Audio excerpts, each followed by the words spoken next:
Good afternoon. I'm Eric Barassa. I am the Director of Transportation with the Metropolitan Area Planning Council, and I'm calling the Boston Region MPO TIP Project Cost Ad Hoc Committee meeting to order. This meeting can be accessed virtually through Zoom, which we're all on right now. This meeting is being recorded. This meeting is accessible to people with disabilities. Zoom products are compliant with exceptions with the following standards: Web Content Accessibility Guidelines 2.1, Level AA standards, and revised Section 508 standards. If you require any additional accommodations in order to participate fully in this meeting, please contact Roisin Foley, MPO staff at Foley, Foley, at ctps.org or 857-702-3704. All participants will join the meeting with muted microphones. Please rename yourself to include your first name, last name, and affiliation. Participants can mute and unmute themselves. To participate in the discussion, please select the raised hand function. You can find this by clicking either on the participants button at the bottom of the screen, and a window will pop up with a raised hand button at the bottom, or the reactions button in the toolbar. And the presenters will call on the participants. If you're on the phone, you can also use *9 to raise your hand. Again, contact Roisin Foley, MPO staff at Foley at ctps.org or 857-702-3704 if you're having any difficulties. So I'm going to quickly call the roll. Again, I'm Eric Barassa with MAPC. Is John Romano here with MassDOT Highway? Yes, John Romano's here. Great. And Brian Kane with the MBTA Advisory Board? Brian Kane, present. Thank you. What about Len Diggins with RTAC? RTAC's here. Great. Jim Fitzgerald, City of Boston? Does not sound like it. Jay Monty, City of Everett? Yeah, I'm here. Sorry. Oh, thanks, Jim. Thank you. How about Jay Monty? Don't hear Jay. Peter Pelletier with the Town of Medway? Peter Pelletier here. Thank you. Tom Bent, City of Somerville? Tom Bent here. Great. Jen Constable, Town of Rockland? Okay, did not hear it. So let's see. We're going to go to public comments. Are there any public comments? I'm not seeing any. So let's go to number 3 on the agenda, the continued discussion of the draft programming policies. You know, Matt had included that in the meeting, the kind of the complete written down all the recommendations. Matt, I'm going to hand it over to you maybe to go through this and then have a discussion. Perfect. Thanks, Eric. And good afternoon, everyone. So my presentation today is really designed to summarize the components of a draft TIP programming policy that this committee will recommend to the full MPO board for consideration in the coming weeks. So most of this presentation will be a review of ground that's already been covered, with some additional recommendations at the end of the presentation that aim to tie up some of the loose ends that have come up throughout the discussions that we've had this summer. So today's main goal is to understand what changes, if any, need to be made to these draft TIP programming policies before these recommendations are brought before the full MPO board for their consideration. So at the end of today's meeting, if this committee is comfortable doing so, we would aim to take a vote on the proposed policies to send them back to the full board for review. So as we've discussed over the last couple of meetings, 3 ideas seem to have emerged from this committee's conversations as key components of a revised set of TIP programming policies. First, the MPO's new TIP programming policy should require that projects reach a more advanced design status prior to project programming. Second, new touch points should be created between all TIP stakeholders to ensure clear, timely, and proactive communication around project progress, deadlines, and challenges. And third, a new set of policies should include the establishment of a process for rescoring projects when they see cost changes beyond a specified threshold. So I'll move through each of these ideas on the following slides. And as Eric noted, there is a policy memo posted to the MPO meeting calendar that outlines each of these elements in more detail. So if you want to have that up for reference as we talk today, please feel free to go ahead and do so. So this memo that you see posted to the MPO meeting calendar is a third iteration of what was first shared with this committee 5 weeks ago and then shared in a revised version 2 weeks ago. So the updates to this memo, the current sort of version 3.0 here, are based on the takeaways from this committee's discussion at its last meeting 2 weeks ago.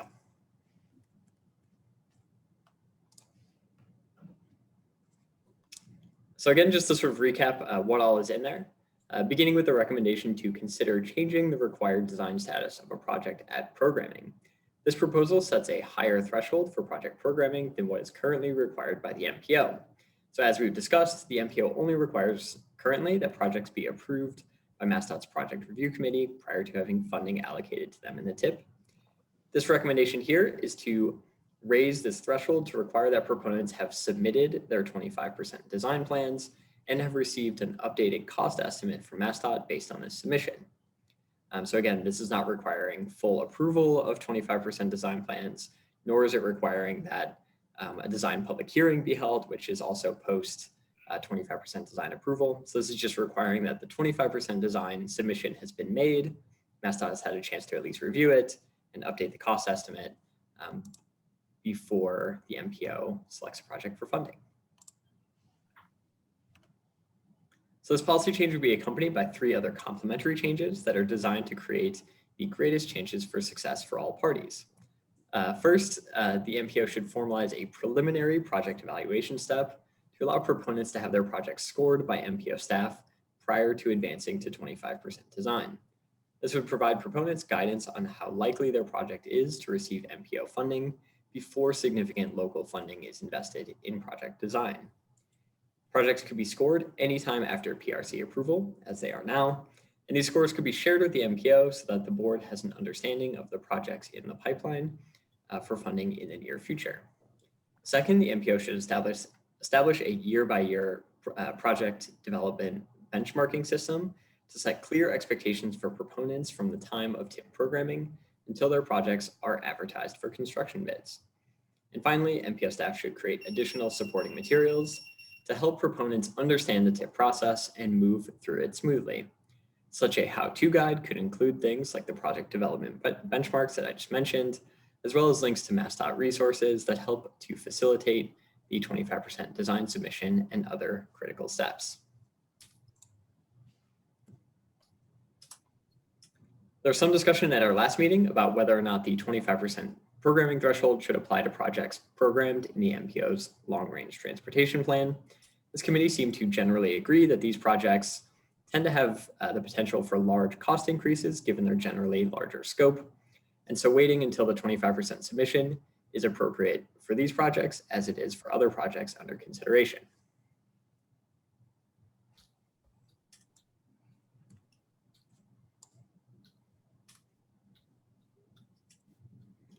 Sorry, just let's replace here. So in terms of increasing TIP stakeholder communications, the recommendation here is multifaceted. Changes to these communications would involve establishing biannual check-ins between MPO staff, project proponents, and MassDOT staff on project status over and above regular communications. These communications would also involve encouraging project proponents to include MPO staff on any design submissions to MassDOT and would require that project proponents present to the MPO when there are major cost or scope changes to their projects.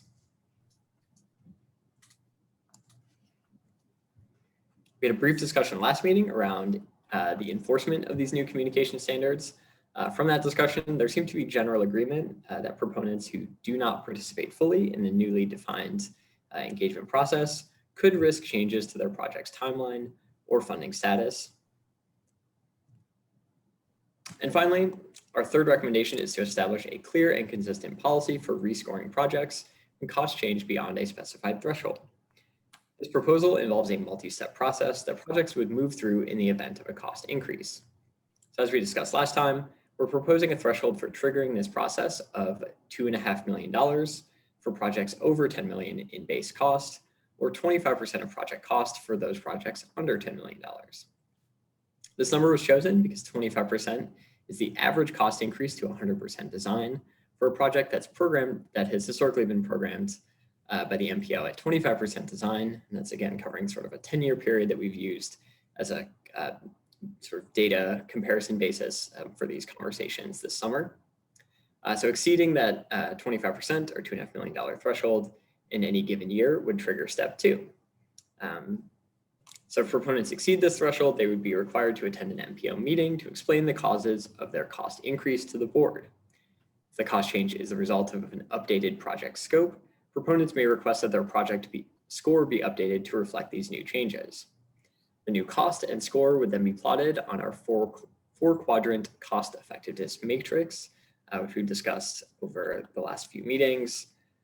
And for a refresher, here is that matrix. So project score is plotted against cost per point, with projects divided into tiers by relative values on these metrics. So tier 1 projects are high score and low cost per point. Tier 2 projects are either low score, low cost per point, or high score, high cost per point. And then tier 3 projects are low score, high cost per point. And so in using a system like this, tier 1 would be the sort of first priority for funding, followed by tier 2 and then tier 3 projects. And so for a refresher on how this would look in a hypothetical TIP programming scenario where we may have a couple of, let's say, complete streets projects here with cost increases that meet the threshold for further investigation. Those will be plotted as shown here alongside all of the other projects in the TIP at that time. So this helps to set a baseline cost effectiveness measure for all projects, that initial plotting of all projects, and then allows those projects that do see cost changes to be compared both to their own sort of former selves, their former values on this matrix, as well as to other projects in the TIP. The point of using a system like this is that it allows the MPO to understand the relative value of projects. This can help with when decisions need to be made about which projects to delay into later fiscal years, or which other projects to move up into earlier years in the event that costs increase or funding becomes available.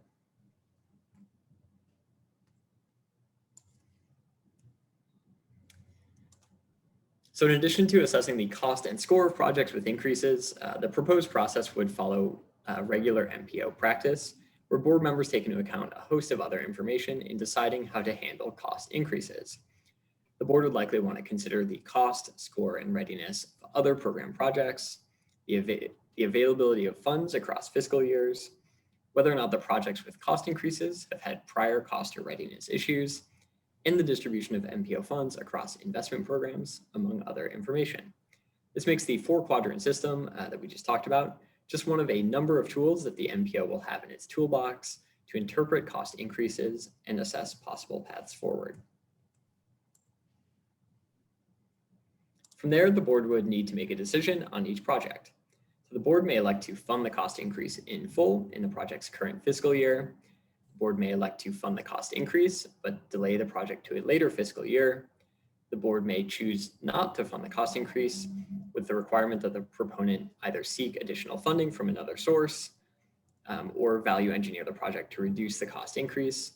And finally, the board may also elect to remove the project from the TIP entirely. So as noted on the last slide, the goal here is to allow the MPO to have a framework for addressing cost increases, but to do so in a way that still allows latitude for board discretion on each project. This recognizes that each project can have its own unique set of circumstances, and the board should be in a position to consider those when making decisions on project funding.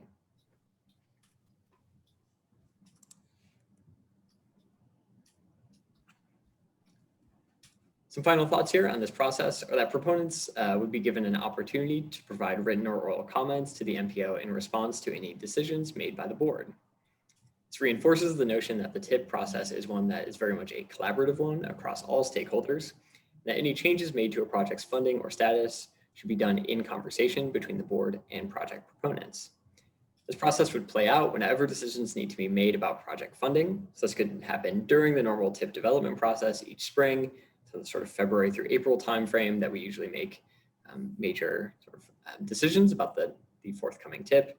But this process could also come into play if an amendment is needed to the existing tip, where a decision must be made on whether or not to adjust a project's funding.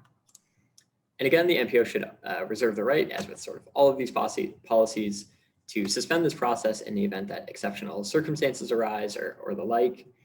Circumstances could include a sudden influx of new funding or a shift in MPO funding priorities, among other things.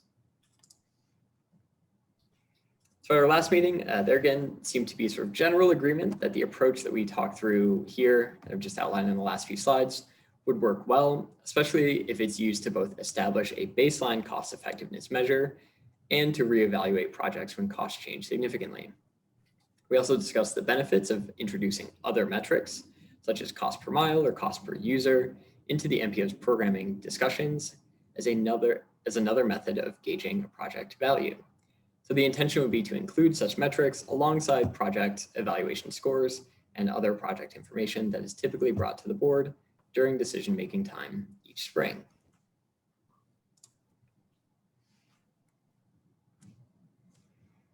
So in closing, I want to highlight a handful of final recommendations on 3 other topics that have been discussed by this committee this summer. So first, on the subject of the MPO's current 4% annual inflation rate, the recommendation here is to leave this inflation rate as is for right now, with the option to reassess later if necessary. Second, staff's recommendation is to continue the MPO's historical practice of allocating all available TIP funding in each federal fiscal year. For both of these first 2 recommendations here, the recommendations are really based on the assumption that the first 2 policy areas that we discussed today, that is the proposal to program projects at 25% design and to increase proponent engagement, will work to limit the number of cost increases that the MPO sees in the TIP. These changes should reduce the need to create extra financial flexibility in the TIP to cover cost increases. And so the proposal here is to wait and see how those policies work before moving to create more room for cost increases in each fiscal year. And third here, the recommendation is to go ahead and implement all of these policies for the forthcoming TIP cycle. Rolling out these policies simultaneously will help to establish a common baseline of expectations for all stakeholders about the TIP process. So of course, the MPO always has the option to adjust the implementation of any new policies as needs change. For instance, some concerns were raised at the last meeting of around whether or not there would be enough projects for the MPO to consider that would be at 25% design by this coming TIP. So in the event that that does happen, that there aren't enough projects for the MPO to consider, the MPO wants to sort of bring more projects into consideration, the MPO is always welcome to make exceptions to the 25% design policy in order to move more projects into the TIP, with the understanding that those exceptions should be made on a case-by-case basis, depending on the MPO's comfort level with funding a given project or projects and the general sort of fiscal situation of the TIP at that time. So as it stands now, there are 6 projects that were scored by the MPO for funding this past year that are either already at 25% design or are aiming to be at 25% design in the coming months. So there may also be additional projects that reach that threshold that weren't considered last year, but could be considered this year. So all this is to say, sort of up to the MPO to make a decision on implementation and holding firm to certain policies sort of through the implementation period. Again, it's always at the MPO's discretion to make exceptions to a policy if the board feels that the situation warrants it. But the overall recommendation here, again, from staff, is to go ahead and implement everything all at once and then sort of address exceptions on a case-by-case basis. So with that, I'll stop to open things up for discussion on any of the ground that I just covered. Again, the goal today is really to make sure that we're all on the same page about the recommendations that are being made and in a comfortable place to bring these back to the full board at some point in the near future. Great, thank you. Let's have a discussion. Brian Kane, I see your hands up. Thanks, Eric. And thanks, Matt, for the great detail. I think I remember things a little differently, and I just wanted to clarify. I thought we were all pretty clear that we were going to hold anybody sort of on the tip harmless and start this with fiscal 27 projects. Is that what's being presented here, or am I missing something? No, we had a discussion last time, and you actually agreed with me at that meeting that we would want folks whose projects go up in cost, like if they're we have projects that are still before, pre 25% that are programmed in 2024, that like if their project goes up in cost along the process, that we would want them to come in and kind of like present to us and follow these same kind of rules. Right. I think the presentation part makes sense and explaining makes sense. I guess I'm just a little unclear about, will we be rescoring everything at that point?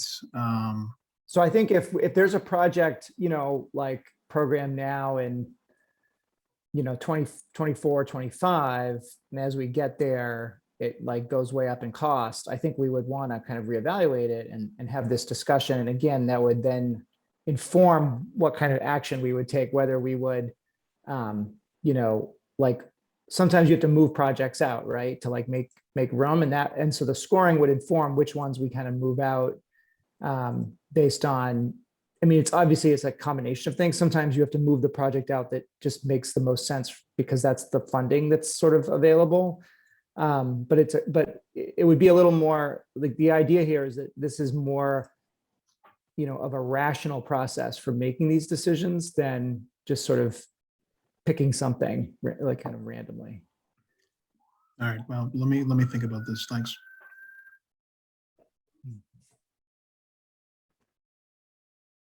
Yes, Derek? Yep. Can you hear me okay? Yes. Okay, great. Yep, so hi, everybody. Just for folks who don't know me, I'm Derek Cravat in MassDOT's Office of Transportation Planning. I see Ben Muller's on the call as well. I'm filling in for, or taking over some of the Boston MPO liaising sort of work within OTP. I just had a procedural question, and apologies, I said that partly because I'm still getting a little bit up to speed on this committee's work, but I had a procedural question on whether these sort of policy decisions will ultimately be made by the MPO. Are these going to be sort of posed as recommendations and then the Yes. MPO will vote to endorse? Okay. Yeah, in Okay. fact, what we're proposing is, that we would take a vote today to recommend this to the full MPO, and then the MPO would discuss it at the full board level. And then depending on what action they take, assuming they support it, we would actually put that out for a public comment period so that it really gets in front of cities and towns, and we would hear their perspective, all of this, and then bring it all back to the full MPO. Okay, great. Yeah, and I was on the MPO meeting earlier, and I liked how you framed, Matt, the sort of decision point. I just wanted to suggest that that decision point be made clear on that last recommendation to allocate all available TIP funds, and then the recommendation for projects to reach 25% design. Those two things are a little bit at odds. So I think it might be a matter of gauging whether the MPO cares more about either of those items, and that might be a useful discussion to have among the MPO board, just to see what the priority is, whether they care about programming all the available funds or that. And then my last comment is just, the discussion surrounding some of the rules or policies for rescoring projects. I think that those are really good, and some of those questions and considerations are good, and those should be made clear to, if there are exceptions made, like he said, if there are projects programmed before the 25% design stage, that all of those items be made very clear to the community that is advancing that project, and just make sure that they're aware of if there is an increase, these are the questions that will be asked, and they should be able to answer those. I don't know if that needs to make its way into the policy, but just wanted to mention that as well, that there could be some formal mechanism to provide that as a notice to folks that do program projects in an early stage of design. So Derek, on your first comment about this tension between only programming projects that have submitted the 25% design materials and have sort of more an updated cost estimate from MassDOT versus programming all of the funds available in a fiscal year. Are you saying that because you feel like there won't necessarily be enough projects that have reached that level of that stage yet? Is that what you're making that comment? Like, is that the point? Yeah, that's partly what Yeah. I think. And I don't know if that's necessarily the case, but I could see that being a scenario with that. So this was something that, Yeah. came up. I think it was Jay Monty or some others in last meeting had raised this issue. And so I do think this is something we will have to just be cognizant of. I think what we're trying to say here is like, this is none of these policies are like set in stone. Like, the MPO will have full discretion. This is sort of like, these are kind of our like, best practices kind of blueprint, but like everything is a caveat that says, we can kind of do whatever we want. But like, we just want to send a clearer set of communications to folks, both at the front end of kind of what the expectation is before we really make decisions. And then what happens when projects go up in cost, what the expectation is for coming before the MPO and explaining the project. And then also a sense that the MPO will rescore things, and that will be used to then decide what action is taken. And we just want to be clear with people that, we're not, it's not just like we're saying, no matter what happens, your project goes up in cost, we're going to commit to it. We're saying we've got a few different options, and we just want people to be clear and understand that. And I think by taking these actions, we're hopeful that this sort of sense of clarity and a little bit of sense of, you're not just getting a free pass to have projects go up in cost, that there will be reevaluation and discussion, that will also help kind of keep projects, from going too far up. So, Len Diggins. Thank you, Mr. Barasa. I just want to say I'm really happy with this meeting, and I'll say maybe a little bit more towards the end of the meeting about the process. With respect to the biannual, I think just for some of us who get confused between biannual and semi-annual, I mean, actually, there's no difference. Because I was thinking, is it every 2 years, every 6 months? And biannual is indeed every 6 months, because I was getting confused with biennial. And I think we might want to be prepared maybe for some people objecting to that as being too frequent. And so we might want to maybe adjust it depending on how close the project is to getting built out. Just thinking ahead to the board meeting and maybe giving some thought to it before we get to the meeting itself. With respect to the memo, the rationale for programming all projects, I thought I had a little quibble with, because I don't think keeping money in reserve is necessarily sending a message, that we are going to fund a project if it goes over cost. If they don't have a good rationale for it, then we would be free to not keep it in the tip or change it somehow. I think it's really to say, look, things can happen that we don't expect. A project may go up for good rationale, and I think as a group here and as a board, we need to decide whether we are doing a greater disservice by not programming projects and having money in reserve, or if we're doing a greater disservice if we have to move a project back because we ran out of money in any given year. Let's see. Oh, the question that I'll see the question for later. I'll just make a comment about the inflation rate. I'm going to save those comments for the full meeting with respect to compounding, because I think that will give us a chance to have a greater conversation with MassDOT about its practice. And look, if we decide not to do compounding or whatever rate, it would just be 1 point. It would be never. I mean, I can't imagine myself ever voting against something on point like this. I mean, but I just do want to have that large discussion. And the question that I have for us, and I think it's the case that we can bring in a program at fewer than 5 years out. So let's say we don't have any projects made that we feel are worthy of being included in the TIP because whatever reasons in let's say fiscal year 27. Well, then when we get ready to evaluate the TIP for 24 to 28, we could bring a project in and say, well, instead of you going into fiscal year 28, you go in at fiscal year 26, 27. We can do that, right? And that's my last comment question. We can do that, but the project has to be, far along in readiness, where it's all about readiness, and we Right. have to rely on MassDOT to be able to say, yes, we think that project can get going at that level. And so if it's never had any attention before, the chances that it can do that is probably pretty low. Okay. So it all depends on that. And Yeah. in my perspective, Len, just responding to one thing you said, I just think that these projects don't get the necessary MassDOT attention until they're programmed on the TIP. I would like to lean towards having more projects on the TIP so that they get the attention, Okay. not being overly conservative and reserving money, and then they don't get the attention, and we don't have projects that are advancing in the pipeline. I'm also, cognizant of the fact that we're poised to get a lot more infrastructure money from the Biden infrastructure bill, and I think having more projects that are kind of in the TIP pipeline is actually a good thing at this stage. Thank you. I appreciate those responses. Jim Fitzgerald. Thanks, Eric. So a couple of nuanced questions.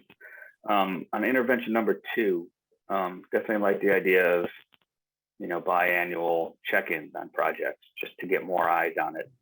A lot of times design development is done just kind of at the municipal staff level and with their consultants until, they're getting ready for that next big submittal. So having more eyes more frequently on a project, I think is a great idea. But I guess just a nuanced question to that. We include MassDOT project management staff in that list. And I know staffing is tight and difficult, but could we be explicit about asking at those check-ins if there was an opportunity for MassDOT staff to just give an overview of the costs, right? Because even a really good consultant probably doesn't have the latest cost estimating skills or unit costs that the MassDOT, PMs have, if you follow me. So could that be something that's, part of that check-in, that we also get some sort of at least, reviewing of the cost at the time by those experts? I think I hear you, and we've discussed this with Jim Bouchard. I think the problem is that this process is not, it's not a formalized process yet. It's kind of an informal process. And so they don't, unlike the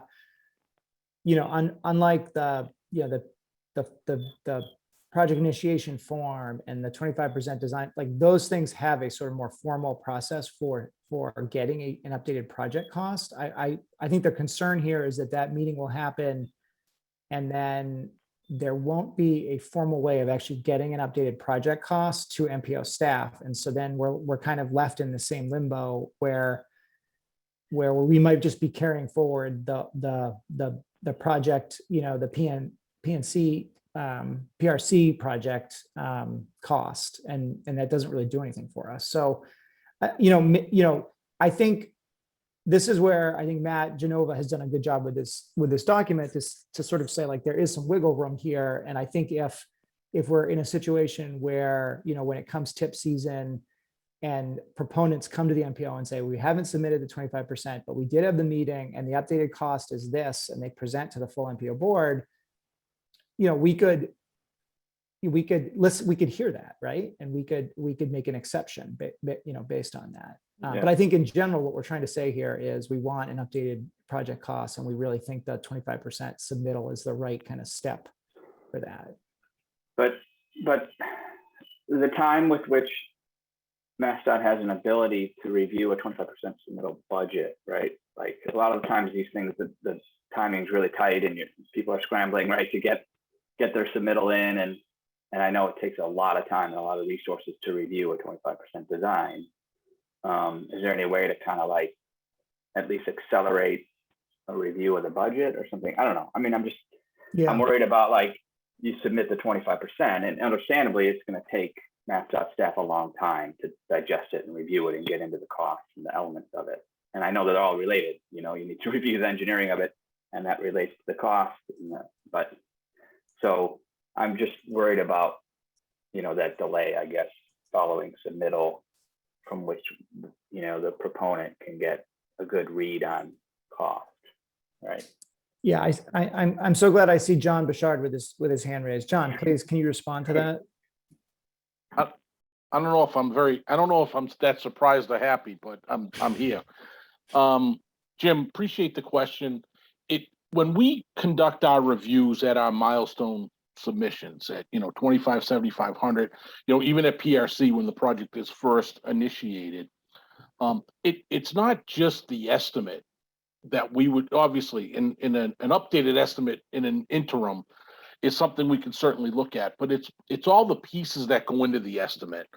The plans, the specifications, the calculations that show that the proponent and the designer have addressed, all of the numerous MassDOT requirements that we have that, checked all the right boxes and everything. And my concern with an interim cost estimate is that, I would clearly advocate for an interim if my team had at least had the ability to review some submission. So the between PRC and 25% is where Matt has shown his data research, and MassDOT kind of agrees with that data research, is the greatest increase in project cost generally comes from PRC to 25%.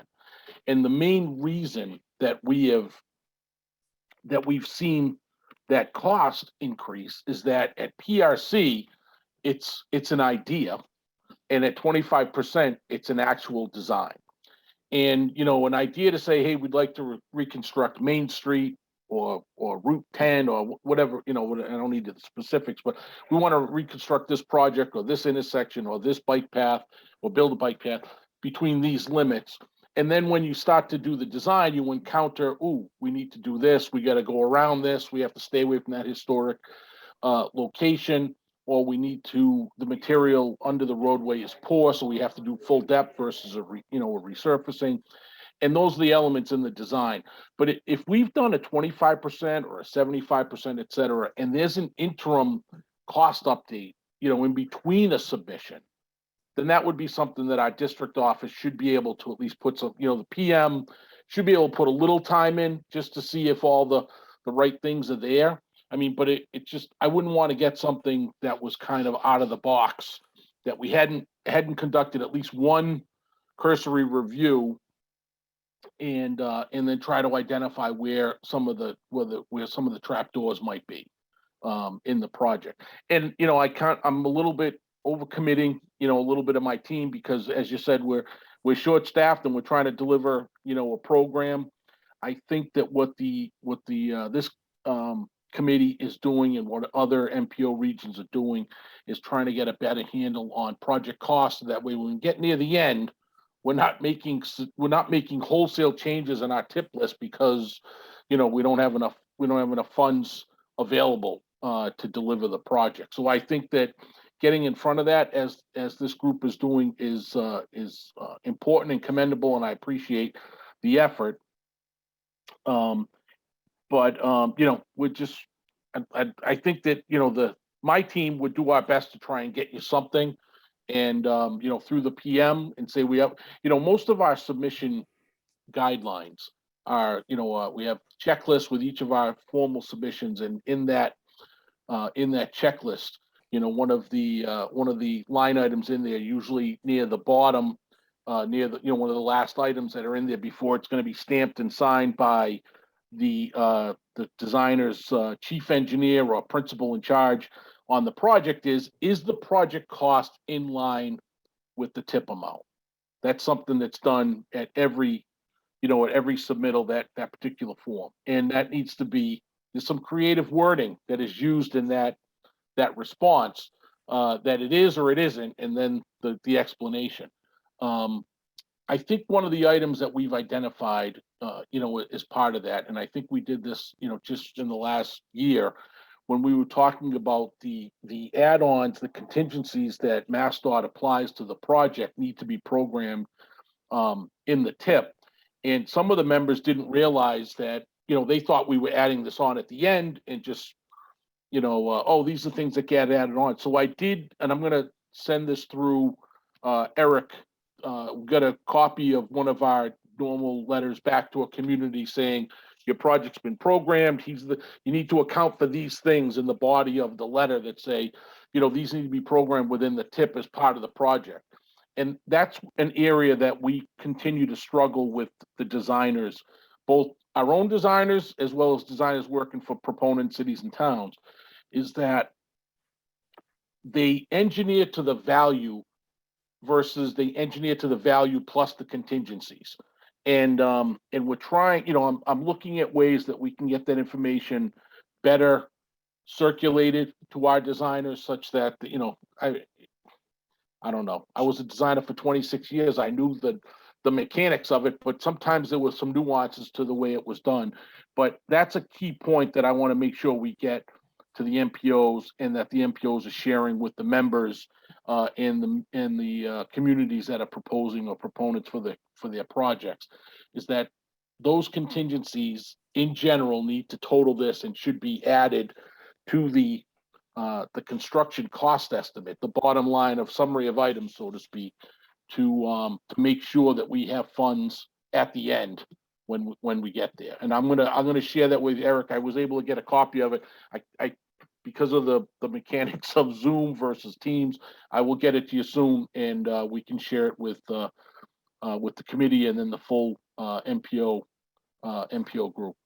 And John, this is the PRC letter? It's essentially the PRC letter, and it says these are the items, it ends up being like 20 something pages because it adds in all kinds of attachments, but I just want to share with you the body that sends that planning or FAPRO, send out to the community and say, your project's been approved. Here's what it is. You need to account for these things. And then it talks about the budget and saying you need to account for these items within the budget as part of the tip amount. And I just think that sometimes gets lost in the development. And Matt Genova, staff are CC'd on all of those, right? You receive those. So we are CC'd on some of them. And so I think that's where, some of the changes in this process would come in, like the more regular check-ins, both with proponents and with, MassDOT Highway District staff, is to say, like, if there have been, letters that have gone out that we haven't been CC'd on, can you share those so we have an idea of what's in the pipeline? Just establishing those more regular communication channels will help close that gap. Great. Yeah, John, thank you. John Bouchard. Len Diggins. You're muted. I'm seeing Jim's hand up. I guess maybe I guess he took it down. Okay. With respect to that letter that John has referred, I think we saw a similar letter. I think Matt sent that out in one of the early packets when we started, because I kind of remember that list, and it was an impressive list. But I'm happy to see what else John sends out. Yeah, you're right, Lynn. It may have been sent out. Full disclosure, I think that we can have a better, better transparency and communication between MassDOT and the MPO, such that I want the projects to be successful and get to the finish line and have the right amount of money programmed. I don't like to go through the exercise of now I got to rebalance everything and work with planning and Matt to kind of move things around. I mean, it would be great to have the information out there. It may have been previously shared, and if it has, I haven't been able to participate in every meeting or all the hours that you guys have been investing in this. So if it has, I apologize, but I'll share it anyway, so that way we get that information out. No need to apologize to me. I'm just saying that I don't think we're really that much in the dark, and I certainly am impressed by what I saw in that letter. But more importantly, when you talk about them designing, the the factors that they're designing towards me, and this is why I'm getting a little hung up on the inflation thing, is that I think we need to make sure that they are designing to me the budget, in the uninflated years, and because if they're looking at their project in the tip, in the year 2027, and we're programming it, in 2023 at a certain cost. I'm getting my numbers a little mixed up, but hopefully you understand what I'm getting at. Is just that we put it in at a certain year, and then there's an inflation rate associated with it. We need to make sure that they're not, Yeah, designing to that inflated cost, it's because clear that that's happening, Len, and I think that's another part of like the communication out to folks is that, you need to design the project in 2022 dollars, not in 2025 dollars where we've inflated it. And I think there is some miscommunication there. So I think that's another thing that we can help do as part of this process. Thank you. Yeah, and I might just jump in real quick with a couple of like clarifying points. And, yeah, on those like 6-month check-ins, Len, I definitely appreciate the feedback that, some folks may think it's pretty often. So, I think this is one of those things where we can see how it plays out, but I'm envisioning these as like fairly light lift for proponents, really just an opportunity to touch base and say, where are you at with your project? By the way, here's a reminder that this is your actual, the actual project cost we have for you, not the inflated amount, just sort of an opportunity to touch base on some basics, make sure that there are no surprises coming up. And so hopefully, and then again, it's that opportunity to just exchange information and address questions. And then I guess I did want to go, just before I forget, go back like a few points. I think this is all the way back to Brian Kane's earlier comments on Project Rescoring. And so if we want to move forward with establishing this sort of baseline cost effectiveness scoring matrix, and then, judge changes on projects based within that, then we would need to rescore existing projects like across the board to establish like a common baseline of overall score, right? Because we changed the overall scale from 134 points to 100 points.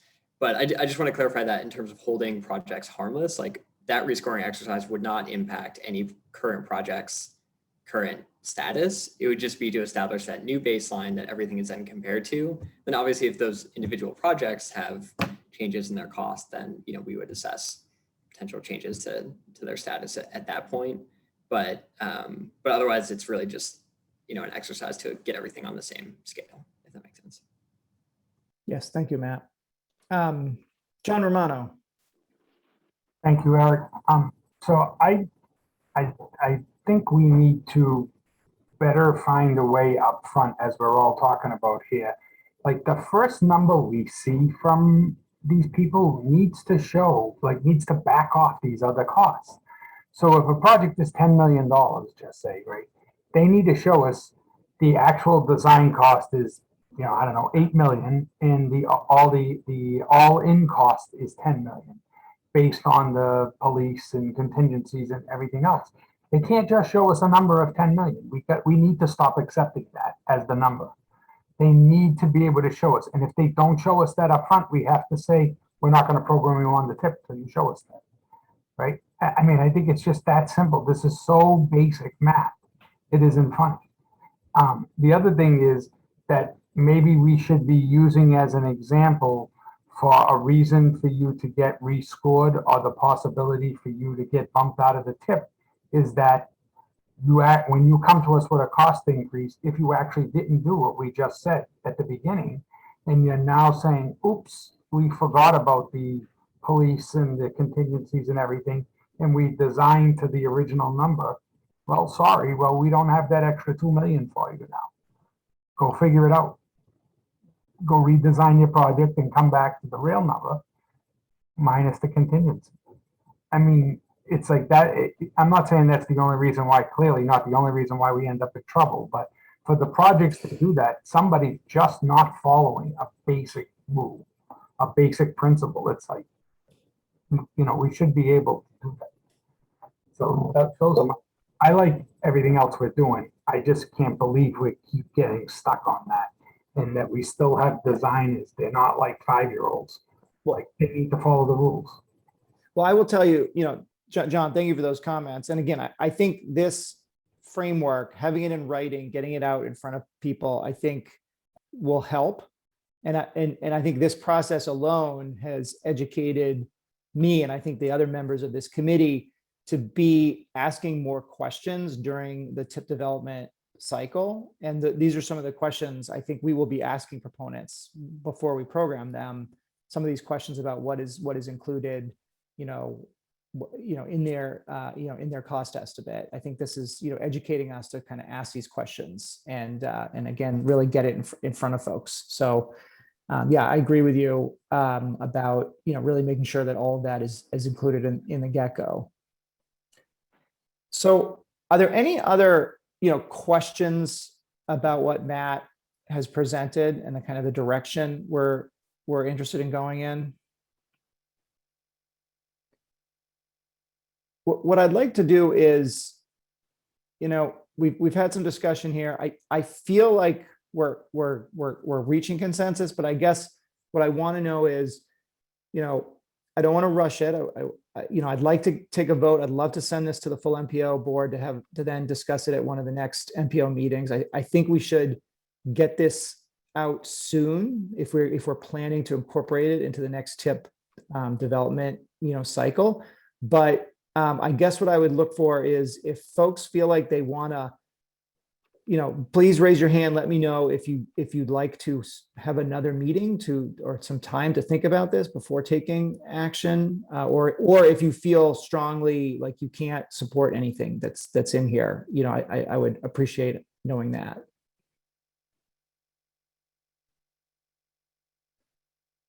So not seeing that, I guess what I'd like to do is, if there isn't any more discussion, and Matt, do we have anything else on the agenda? I mean, really, this is the core thing, right? There's not another decision point we're making today. It's really about this document, correct? Yeah, it's really about this. And, I guess if folks have thoughts on things like they'd like to see as part of an outreach process or public comment period for these recommendations, which I think is, still the intention to put these out after full board review. Feel free to share those thoughts as well, because we're going to start planning ahead for that. Yeah, we'll do that. John Romano? Yeah, I think we might want to consider some time after the public outreach period to have, I'm assuming we're going to get a lot of comments on this, and we might want time for those comments to come back and for us to have another subcommittee meeting to discuss those comments. That's interesting. Before we have a full vote at the, or a full discussion back at the board. So, we have a discussion with the board if they vote to send it out for public comment, and then at least one meeting to try to, of us to try to address those public comments. Because we might want to make some tweaks based on those. Let's, you know what? I think that's not a bad idea. I'm planning to brief the chair next week on this, and I will propose that as part of the process, I think we need the full board to take action to send it out for a public comment period. Yep.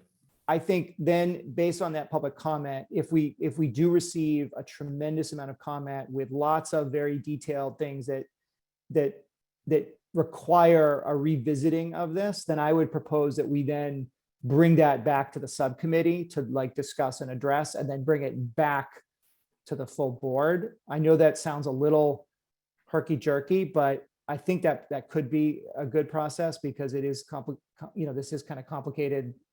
So yeah, Tom, Bent, what do you think of that? No, I like that idea, because I am, I really want to hear what the full board has to say before we put it out to public comment, So I think, it would be very interesting to see, have that discussion with the full board. And then, once, they vet it out, they may kick it back to us before we put it out to public comment to respond. And then after that, when everybody's in consensus, then send it out to public comment. But I think we're ready to do, I feel like we're ready to do that now, because I feel I'm really interested to see what the full board is going to have to say about this. So I agree with you on, how you're thinking about doing it. I think that's a good way to do it. Thank you, Tom. Jim Fitzgerald. Yeah, I think it's time to, share with the rest of the board. We're also going to need to give them, a couple weeks to digest too, probably, right? It's probably going to be a two-step process where we present it to them, let them think about it, right? And then Correct. hear the feedback. So yeah, I think it's time to get their thoughts on it too. Yeah, you're probably right. There will be a meeting where we present on this and people can think about it. And then we have another meeting where maybe we vote to send it out for public comment, or like Tom said, maybe there's strong reaction and people want to kick it back to us with some things. So absolutely. So I guess what I would look for now is, unless there's other, discussion, is I'd look for a motion, to recommend this to the full board. I would, I think, if, just by voting for this to recommend to the full board doesn't say you're necessarily endorsing every aspect. You still reserve the right to bring up any issues like Len has said he wants to do with the full committee. That's, of course, that's totally fine. So, Len? I want to make that motion to send it to the board. We need to seek their endorsement. Great, thank you. Can I get a second? Jim? Yeah, I guess my hand's still up. So yeah, I'll second it. Great. Can I get all in favor, say aye? Aye. Hey, Aye. Aye. Aye. And Aye. any opposed, say no? Okay, I didn't hear any no's, so I felt like that was consensus on being able to send that to the full board for discussion. So thank you all. That really appreciate that. Matt, what else is on the agenda? That's it. That's really it. Unless people have kind of member items, I guess I'd like to just say thank you, not only to the staff who did a tremendous job working on this, Matt and the others at CTPS, really great job on thinking about this, spending a lot of time putting this work together, doing some research. I think this was a very deliberate process. It took a number of meetings over the course of the summer, but I think we're coming to a really good place on this. So I appreciate that. And I appreciate all of your extra time in these meetings. I know it's a lot of work, but I think this is going to result in a much better process. I agree. I've enjoyed working with all of you a lot on this. Are there any? thank you, Eric. Thank you. Are there any members items? Great. So not seeing any, we're not going to have a next meeting. We will work with the agenda setting committee to get this onto one of the next meetings. I think we talked about the 23rd as being the next one. So we will have to just see how that agenda is shaping up and whether we can get it on that agenda or whether it will be the one after that. But that will really be the next step on this. Okay.